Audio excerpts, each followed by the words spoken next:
you might Oh, get it dry mouth. Sometimes that happens. no, Murphy's Law says I will. Hi there.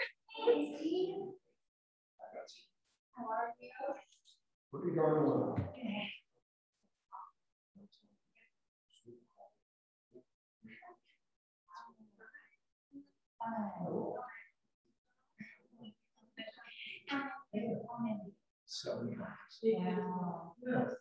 Yes.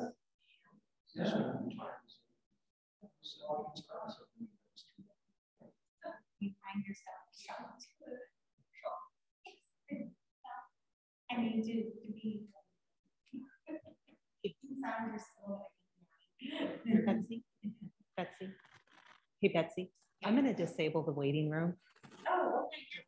I think it might be easier.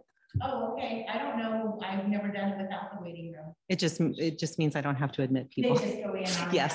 Oh, okay. Hopefully.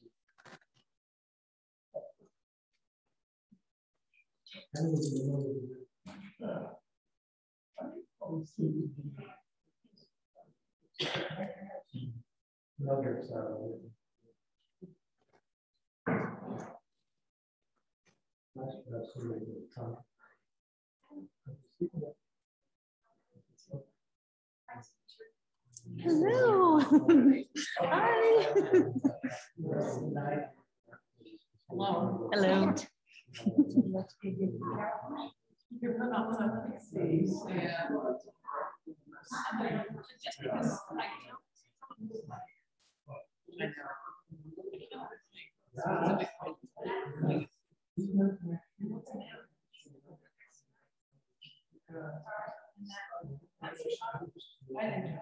$5:56, 4 minutes.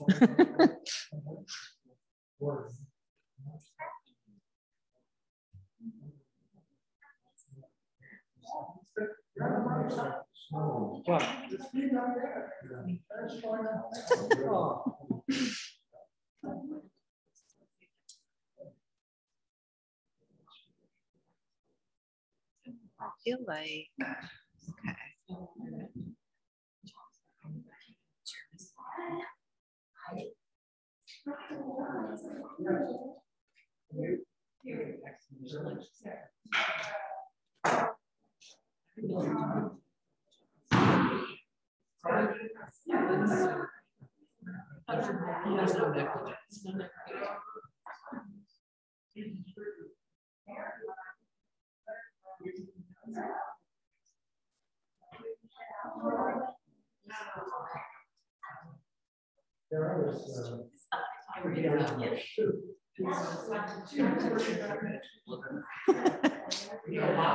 okay. Huh? I don't know about that. I may make you fall asleep.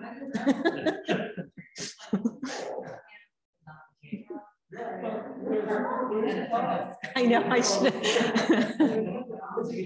One would fall asleep, the other one would really annoy people. It certainly would make it a little bit more interesting, right? I know. She's an empty nester now. Yes. Or where it's going.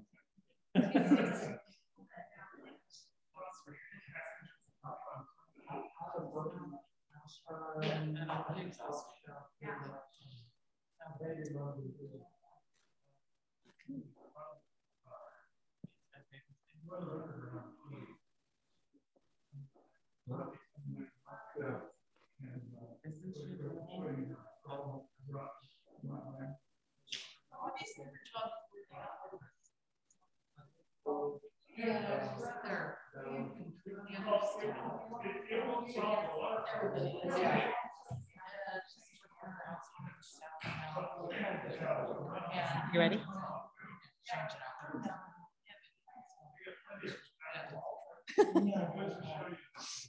I'm ready. Are you ready? It's not 6 o'clock. Not sure if you wanted to.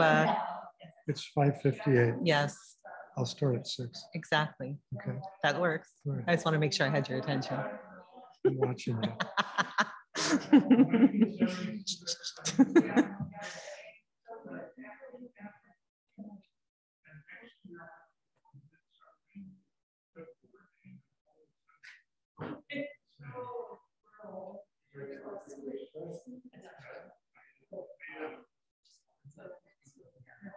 Do you want to see who's participating, or are you logged on? If you don't mind logging on and then just going to the chat and just watching the chat. Ask about that. Yeah, just make sure you're muting your computer and the microphone too. You probably know. Thanks. Yeah. That'll be helpful. Thank you.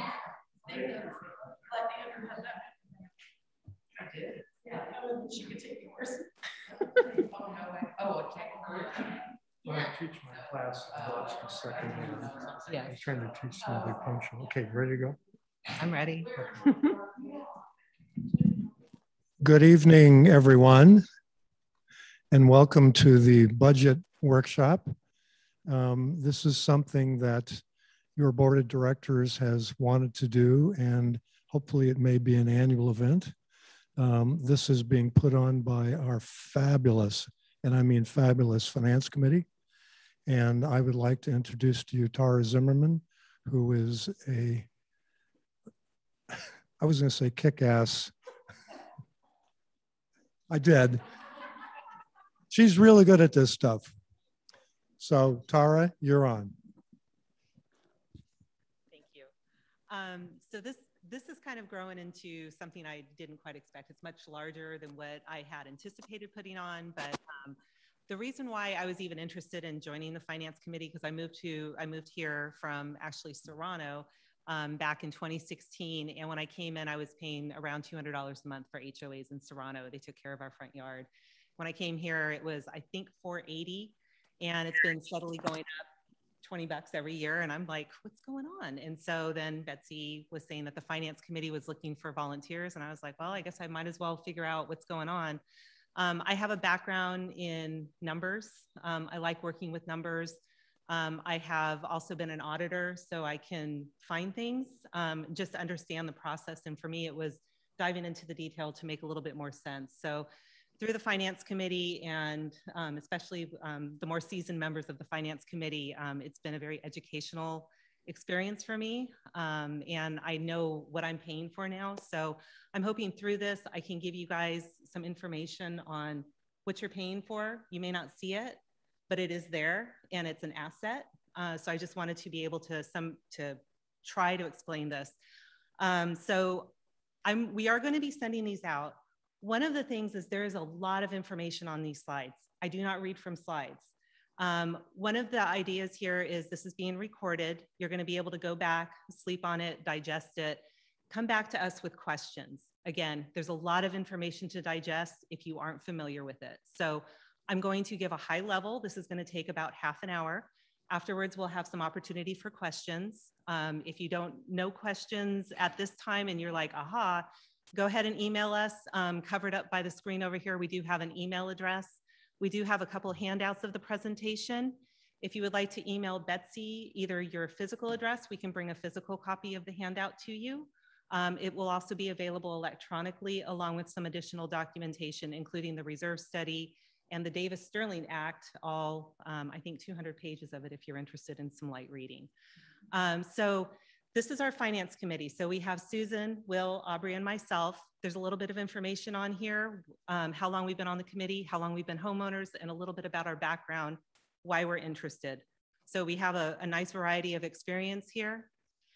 And then we're going to go into the agenda itself. Really, we want to be able to be transparent with our HOA finances. We want to be able to articulate an understanding of where your money is going. And with the increases, why we are having some of these increases. We're going to give a very high level overview of the HOA structure, what your dues are spent on, where the dues have been and where they're going or projected to go. And then what makes us special.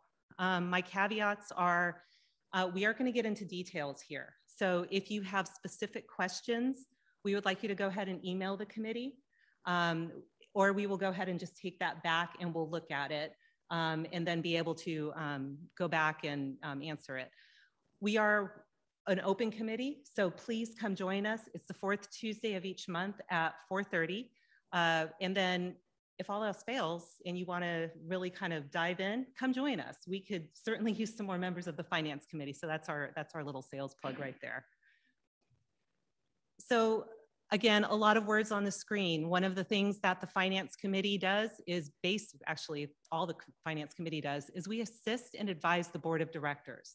This is really important. We are not a decision-making body. We look at the information, we discuss it, we have a board liaison, and then we present recommendations to the board. The board can choose to accept or reject that, or they may come up with other information from like the architectural committee, go back to the Finance Committee and say, hey, we want you guys to look at this. We want you guys to talk with Betsy. We want you guys to talk with the Browning group. So again, we are only in a capacity of assisting and advising the board. So our dues are broken down into two areas. I have been told that I shouldn't use the word assessment because it has a negative connotation, which we will get to a little bit later. But if you look at our dues of $535 a month, about 42% goes to fund operations and 58% goes into our reserves. What's operations and reserves? What's the difference? The best way to think about it is two buckets. Operating is like your checking account. Every month you have to pay your PG&E bill. Every month you have to pay your mortgage, unless you're fortunate that you don't have a mortgage anymore. You have your food bill, you have your gas bill. That's your operating. You get a deposit into your checking account, you write that check out each and every month. The reserves is like a savings account. If you think about it, if you are a homeowner and you had a single family residence, your roof over a period of time is going to wind up degrading. And at some point, 20 or 30 years from now, you're going to have to replace that roof. You have to pay that out of pocket. If you put away a little bit of money each month into your savings account, when that bill comes forward, you pull out of your savings account and you cover it. And then you've diminished your savings account, but now you don't have to borrow money for that roof replacement. The alternative to having a reserve account is actually borrowing money or one-time assessments for homeowners, which we'll get into. But the examples of operating is your landscaping, your flood insurance, your utilities, Betsy and crew, our landscapers, our utilities, our janitorial service, pool service, and then the reserves, the sidings and roofs, fencing, asphalt, and I apologize, this bar is not wanting to cooperate. You guys don't need to worry about too much about the titles there. And, okay. And the next step would be how the dues are determined. So we really look at the operating budget and the reserve budget as two different components. I want to hit on the reserve budget first because that one is actually what I would say is kind of the easiest. We rely on the Browning Reserve Group. They are subject matter expert in reserve studies for homeowners associations. They look at all of our assets. We have over 250 line items on our reserve study that Browning Group goes through each and every line item and projects out what the useful life is, what the replacement cost is, and spans it out over 30 years. Each and every year, they will go through, look at the components on the sheet, and then make recommendations to the board. Every 3 years, they do a site visit, and they will come and tour the 50 acres that we have here and go ahead and determine if any of those adjustments are necessary. For some reason, the fencing is degrading at a faster rate. There's certain roofs that look like they're accelerating on the repair. And then there will be an indication of a reserve contribution as a result of that study. The board around August or September will look at that reserve study, adopt it, and then go ahead and integrate it into the dues that begin in January. So again, just that reserve component. The operating component, Betsy starts that around July and August. It's actually fairly simple. We look at the last 12 months of expenditures. And when I say we, using it as the overall HOA. And then there will be adjustments based on known expenditures. An example is we have water meters. So now she needed to look at that and go, well, what do I think the water bill is going to be for the upcoming year? So what'll happen is Betsy will then come to the Finance Committee and say, here's a draft of our budget. The Finance Committee will look at it. I'll pick through it because that's what I do. And then we'll recommend adjustments that will also, we'll discuss that with our board liaison. And then there will be versions of the budget. So I think we're on version 5 right now. So we've been kind of going back and forth because I found a couple things that I've wanted additional information on. So with that, we're looking at having that final draft of the budget going to the board in November for approval, so coming up really quick. And then that will then determine what our dues are between the operating and reserve component are merged together. And then that will be the dues at the beginning of the year, beginning in January. Okay. Now, I wanted to also go into a little bit more detail on the operational costs as well as the reserve costs. So what makes up the operational costs? Again, our operating dues contribution is around $227 a month. Most of it is for the contract landscaping. That one again is going to be what you see as far as the tree trimming, some of the cleanup, the leaf blowing, the maintenance, those sort of items. The other aspect is going to be the on-site services. That's on-site management. And that includes also general counsel, the federal and state tax expenses. And federal state tax expenses, one of the questions that came up is, but we're a non-for-profit, really. Why do we have tax expense? Well, we also get interest income. That is taxable. We also rent out this place. So there is a little bit of tax expense that we do have to pay to both the federal and the state. We also have collection expenses for delinquent assessments, CPA services, we have equipment leases, and then it does include the staff salary and benefits.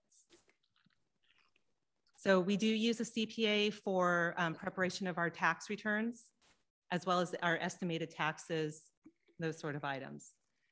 And then the other areas that I wanted to touch on is the common area expenses, which is going to be like our pool service, our janitorial, our service, gutter and downspout cleaning, as well as just some of our general repairs and maintenance that you see around the community.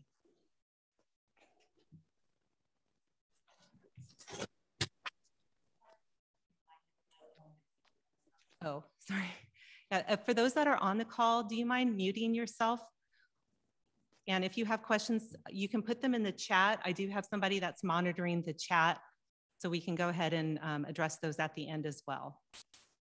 And there's also a raise hand function somewhere in here at the end if you do have questions. One of the things I wanted to go through is explaining a little bit about how the reserves work. So again, the Browning Reserve Group, we contract out to look at our assets. It's over 250 components over 30 years. So it goes quite a ways out. I won't be here in 30 years.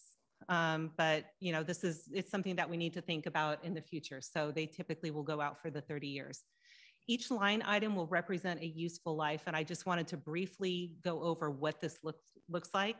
So the little piece I have here is looking at the clubhouse refrigerator. Right now, if we were to go out and replace the refrigerator, it's $1,290. And it's going to last us about 10 years. We replaced it about 7 years ago. We have 3 years left, which means in 2024, we're going to have a refrigerator that we think we're going to have to replace. With the cost of inflation, we estimate that it's going to wind up being $1,389 to replace that refrigerator. This is what Browning does for each and every component they'll go through. You can see the dishwasher, we have 1 year left. The amounts that are on there is just for that particular brand or model. It is subject for discussion when Browning comes through, but this goes through every component. Again, this is a very simple one, but we do have ones all the way from the roofs to the paving and everything in between. It's actually quite fascinating. So one of the things to note is our reserve is actually one of our biggest assets in this community next to our grounds. The reserve use, these are the expenditures that we're projecting. So if we look, we can see that we dip down on how much we're going to be spending out of our reserves for 2026. And then in 2029, we have this big spike. Again, this is just one little slice. This thing actually goes out for 30 years. And in the backup documentation, you can see the whole span for the 30 years visually. Our biggest expenses are with the unit exteriors and the grounds. When we collect our dues, we estimate that we collect around $2.4 million of those dues. That's that flat line right there. So we're trying to even things out. In 2024, there's an example where we collected more than our expenses. Again, this is our savings account. By doing this, we get to plan for this when our expenses far exceed our collections. And since we had that gap where our collections exceeded our expenses in 2024, 25, and 26, we can manage what's going on in 27, 28, and 29. I thought it might be helpful to break out the reserves in those big components, the exteriors and the ground details. So landscaping, this is going to be one of the things that was brought to the Finance Committee was, you know, we can go to Wi-Fi enabled remote controllers versus back when these were first built, there was an individual that would go around and turn on the sprinklers, turn off the sprinklers. It's a lot of grounds to cover. So as technology changes, there's ways that we can find additional efficiencies. That was one of the things that was asked of the Finance Committee to look into. But it's different components, controllers and landscaping does wind up wearing out over time. Paving on our private streets, concrete. I know you guys have seen a lot of the concrete getting repaired recently. The lighting, and then we go into the structural and siding. So those with the single asterisks have to do with the unit exteriors, and the double asterisks have to do with the grounds. There's some examples of useful lives down at the bottom. So paving, we estimate lasts about 15 years. And again, this is coming from the Browning Reserve Group. They're the ones that have this experience with the industry and estimate these useful lives. As technology changes, so one of the things is if you think about the wood siding, if there's different components, a different composite siding where you can have a longer useful life, and it's decided by the board that that's the type of replacement that occurs, then these useful lives will be adjusted and can adjust what the reserve contribution is in future years. So this is the one I think everybody came here to see. So where are our dues projected to go? This is not set in stone, but it does show where we have been up through 2021. Where we're estimated for 2022, and my really big caveat on that is that this graph was made, I think, off of version 2. So I won't say that that's set in stone. It's up to the board to go ahead and determine what the final amount is. And then the projection out to 2030. So you can see that it continues to grow as the replacement cost of our components grows, as operating expenses continue to grow. The reserve component is estimated by Browning. That estimate has an average increase of 3.41% each year. And then on the operating, that's just simply taking a 3% inflation factor a year. From 2016 to 2021, the inflation or the increase in the operating expenses has been an average of 4.5%. So just again, a visual of where we may be heading. So one of the things that makes Nepenthe a little bit unique is that we have a pretty conservative approach to this. The last special assessment Nepenthe had was 2008, for those of you that have been here since then. There was a $5,000 assessment on each homeowner because the reserves were underfunded. I am including an electronic communication that you can see that was sent to the homeowners. I was able to snag that.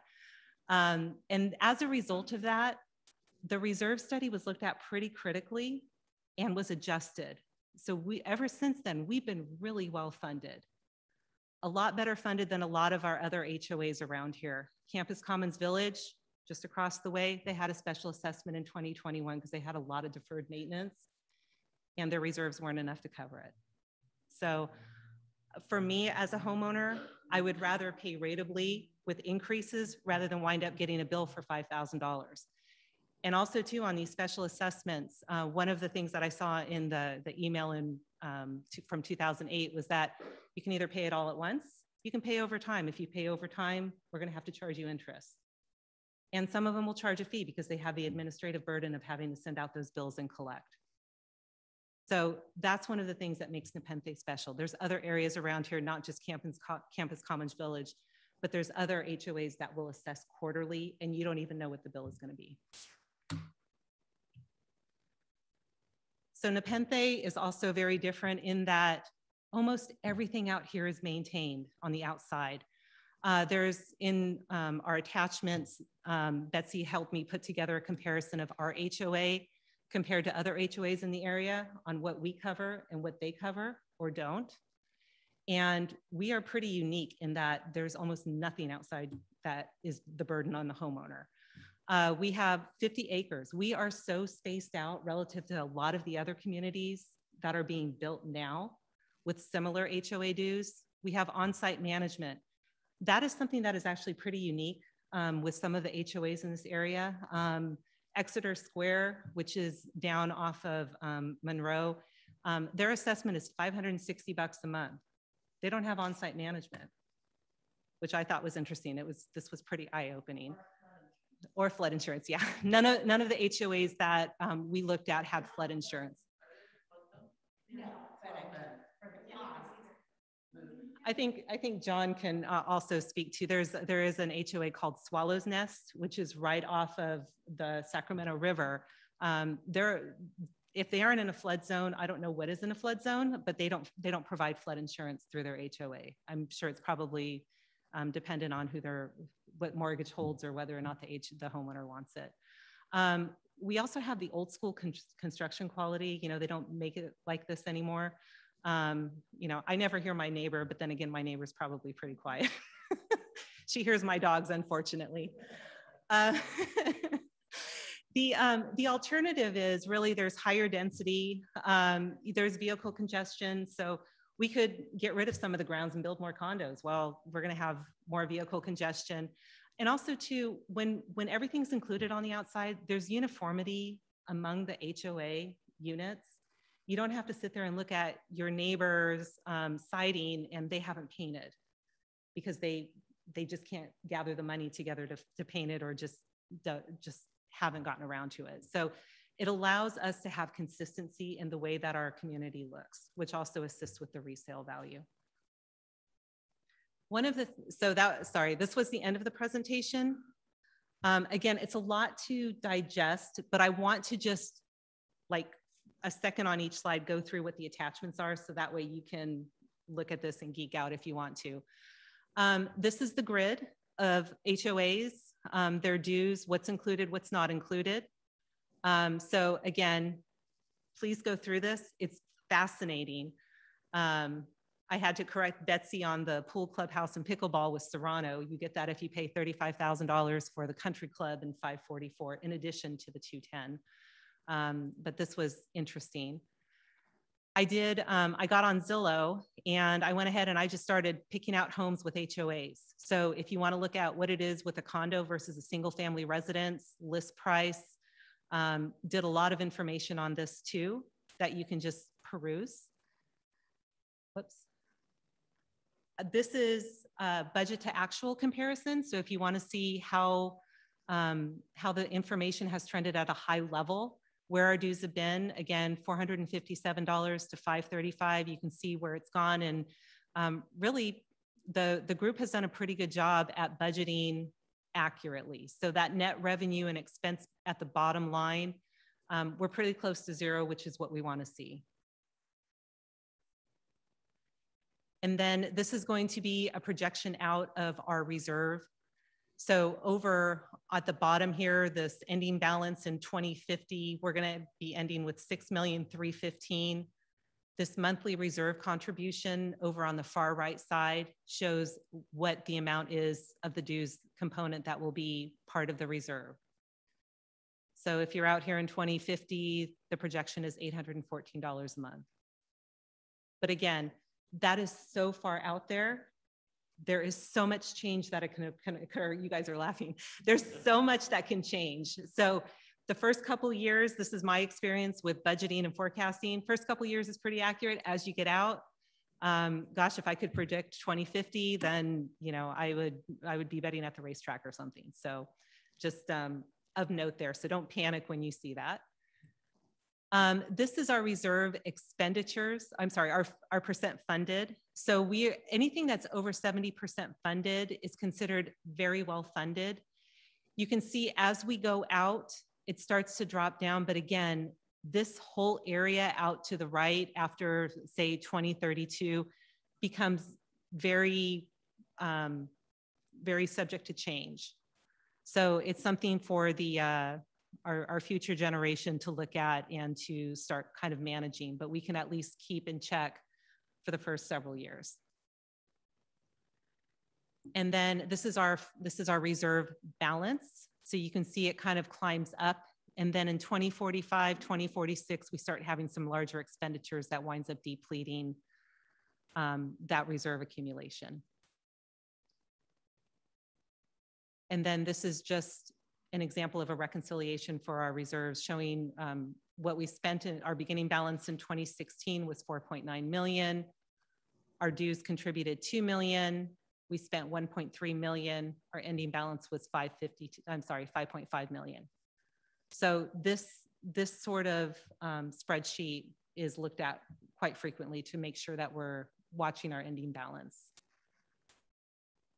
And then this is a breakdown, that one graph that I showed you where it showed the increase over the several years.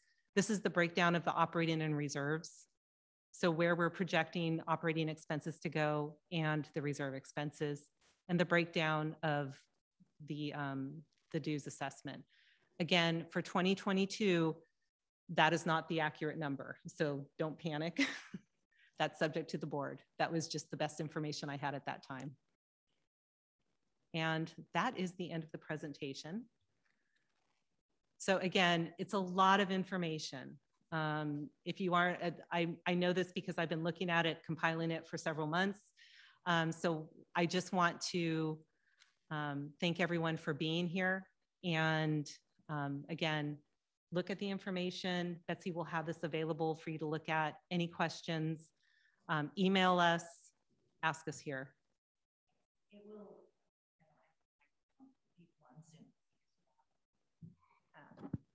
This information will also be on the website tomorrow at nepenthehoa.com. If you go to governance and you go to the finance committee, and I'll send a link Friday that goes directly to it. So it will all be there. Go ahead. Sorry.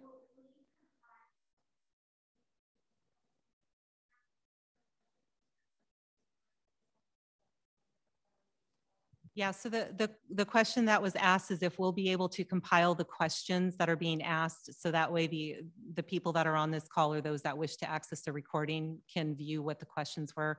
Absolutely, we can put that together and put that. And the response is yes, ma'am. Yes. Margaret, can I bring you the microphone, please? Thank you. I just want to know if it's standard business practice to have multiple bids on all contracts every year, so you see what you're getting for whatever contract you're renewing. Do we do that? I will have to defer to our board member or Betsy.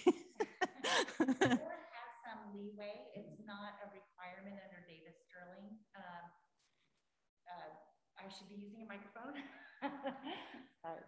I should, before you do that, I should probably elaborate too. When you say Davis Sterling, so homeowners associations are fall under what's called the Davis Sterling Act, which requires that these types of organizations have certain rules, policies, committees, boards, and other general practices. And one of those is that they cannot contract for more than a year at a time. So many vendors would like to do that. They'd like to have that guaranteed built-in 3-year contract, but the law only allows the association to contract for 1 year at a time.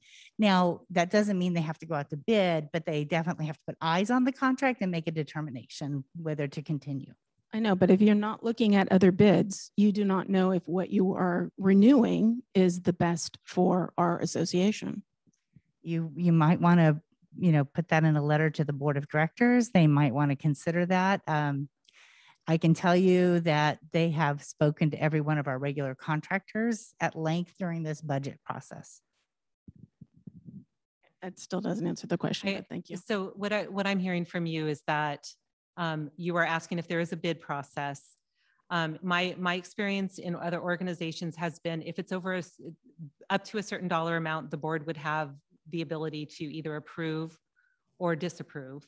And over a certain dollar amount, it would be required to do, you would require to go out to bid, which means publishing, you know, a request for proposal, receiving those back, evaluating them, and then picking a particular vendor. Is that accurate? Yes, but so then tell me what is that amount? So let me go ahead and put that on the frequently asked questions. Let me dive into that. So I do not know the answer to that. Yes, Will.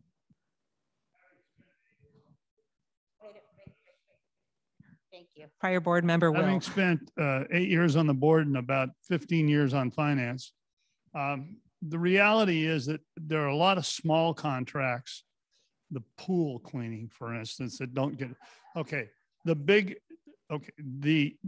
big drivers of cost are siding and roofing. Those are always bid out. Those two are always bid out. Asphalt is always bid out. Concrete is always bid out. Landscaping, typically what has happened in many cases is if the board's satisfied with the landscaper, at the end of the 1-year contract, they can go month to month thereafter. What we do know is there are only a handful of contractors. This is all true, so true of roofing, by the way. There are only a handful of contractors who can handle this contract. We know who those are, and we know what their bids were on the last cycle. So it's not as though when you put out the bid, you know, you're going to get somebody coming in 20% lower or whatever. That's a decision the board's got to make with the particular landscaper as to whether or not, and particularly if the landscaper is a reasonable bidder and they're willing to continue that contract into the next year at the same price. There's a lot of burden to rebidding the whole process because we can't do 2-year bids or 3-year bids or contracts. So a number of boards over the years on some things, security, pool cleaning, cleaning of the clubhouse, some of those things, you know, they've continued year to year. The big one is landscaping, and a large portion of the landscaping cost are special projects. And those are always have to be bid out again. So the mowing and blowing is one thing, but, you know, the coming in and doing restoration, there's always another, you know, there's another bidding on those. Really? Well, in the majority of cases, yes. And what about management? When was the last time anybody's reviewed and done multiple bids? It's been, I can't tell you when the last time, but, well, I can, when First Service came was the last time that I'm aware of that we went out for multiple bids for management. But the one thing you have to consider about management, we've gone, when I came here, we had a resident manager, which was a disaster. Then we had a second management company, and then the current management company. There is a steep learning curve on management oh yeah, it's a steep cost. There's no question about it, but there is a steep learning curve on the management company and also the manager, because we've gone through, even with First Service, we've gone through 5 managers, Betsy, you know? Possibly Rob Hessing, Scott Hubbard, Sarah. 6. We've gone through 6. Shelley. We've had 2 good ones. Yeah. I can tell you. It's just that I think that a lot of what we're looking at as far as our current management structure has to do with business practices that are quite antiquated, and we haven't really moved into the 21st century with regards to using technology to allow us more to communicate better, so that we can all participate, not just those who maybe have certain advantages.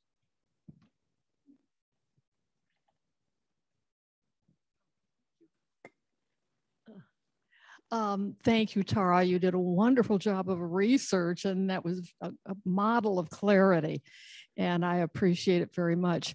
I have a question regarding when things actually cost less. This is a rare occurrence, but it does happen, or when we hit a valley in terms of expenses like 2024, 25, 26, or whatever that was. If adjustments are made there. And I'm thinking specifically of the year we had a specific or a special assessment, thank you, dear, for the roof. We had original cedar shakes and they were switched out for composite shakes.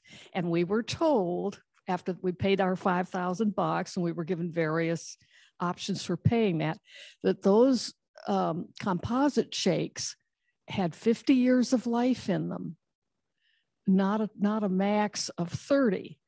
So, you know, how did those things get? So I know on the finance committee, we have had, when we've looked at the initial reserve study, there were some useful lives that I would say we had some lively discussion with Browning with regards to whether that was, whether they should be adjusted. So I wasn't aware on the 50 year, but I can certainly, with the committee, we can certainly take a look at that. That's now, what we were told. If we are projecting lower expenses for some reason, you know, as the example with the shake roofs are replaced every 10 years, and then we move to a 50 year, obviously that's going to lower the overall costs, which would then lower the assessment for on a go forward basis for that particular component or that portion of the assessment for that particular component. Unfortunately, as most cases, there is inflation. If there is a decrease, it would be considered overall or a lesser increase as the years go out. So it is looked at year by year. Again, the cycle is when we get the Browning Reserve Study, the initial draft, the Finance Committee looks at it. We have the discussions with Browning. We talk with the board, we present options to the board or recommendations. Same thing on the operating side. Again, there's been some discussion that Betsy and I have had quite extensively on the federal and state taxes. So that's one of the things where, trust me, I would like to keep the assessment or the dues just as flat as possible. That's my goal. I think Susan's comment was, I'd like to go ahead and keep the assessment lower than my mortgage. So, so yes, if it does get looked at, and if it is a lower amount, it is adjusted accordingly. Okay. Tara, Steve Huffman. Clearly, you've put a lot of volunteer time in this.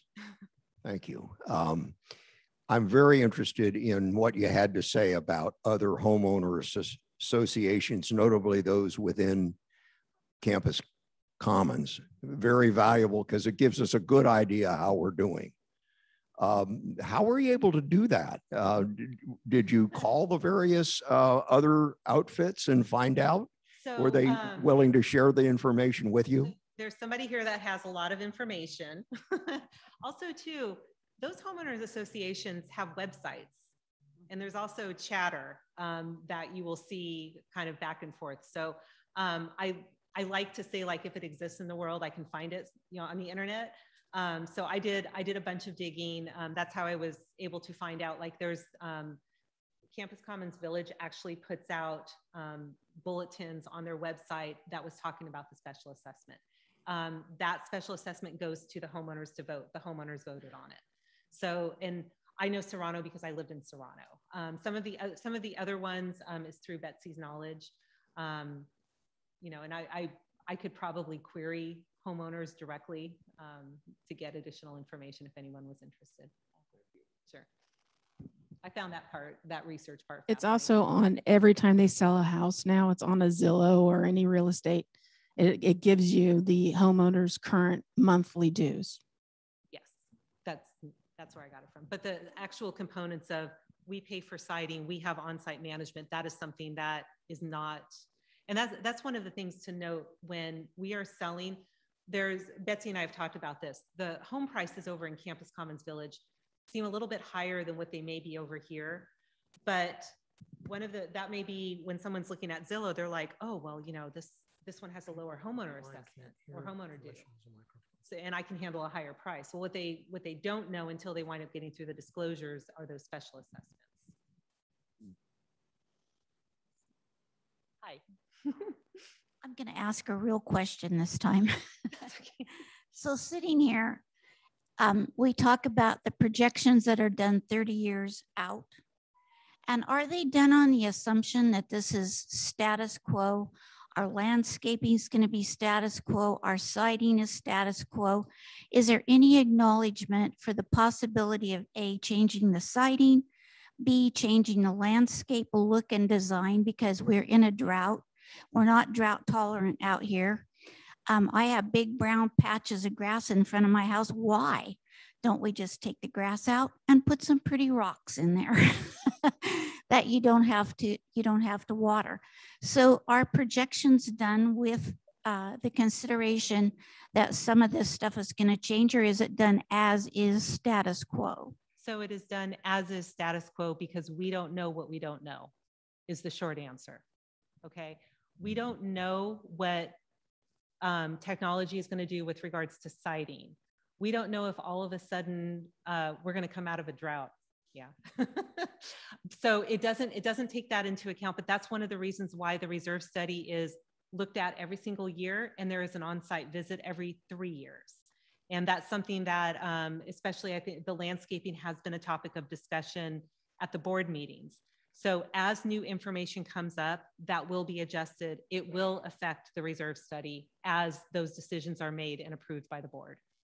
So who, is it the grounds committee that makes a determination of how our landscaping is going to look going forward? Or is it that little group of people that makes that decision? I know I have the board members here. The board is the one that makes the decision based on the recommendations that come from, it would originate with the landscape committee. The finance committee would work, if it's approved by the board, to work with Browning and or operations to integrate that into the finances. Let me just address your question. It isn't as static as it may appear. The landscape committee is looking at possible changes so that we can be more drought tolerant and require less maintenance. We are looking at possibly different siding, which would have a longer life. So this is not completely static. Just the reserve study as it stands is based on the current assets that are in place. And as those issues for grounds or siding, as two examples, come up, those will then be discussed with Mr. Browning. And if we direct him to do his study differently based on our input, he will do that.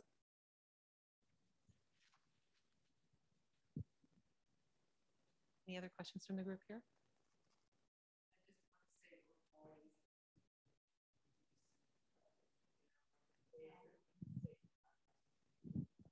Susan is speaking to, we're always looking for ways to mitigate our costs, reduce our budget. If there's anybody that is on Zoom that have questions, if you can please put them in the chat or raise your hand on there.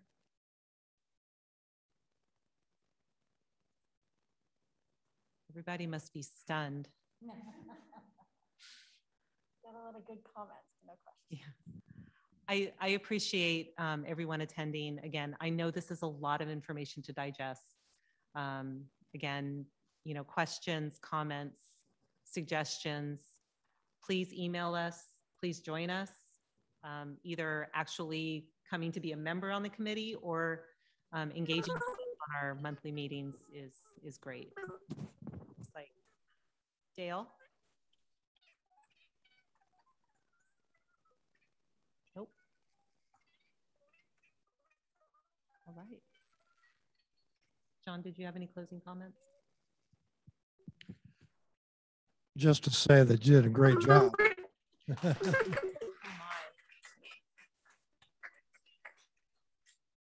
Thank you everyone for attending. Okay.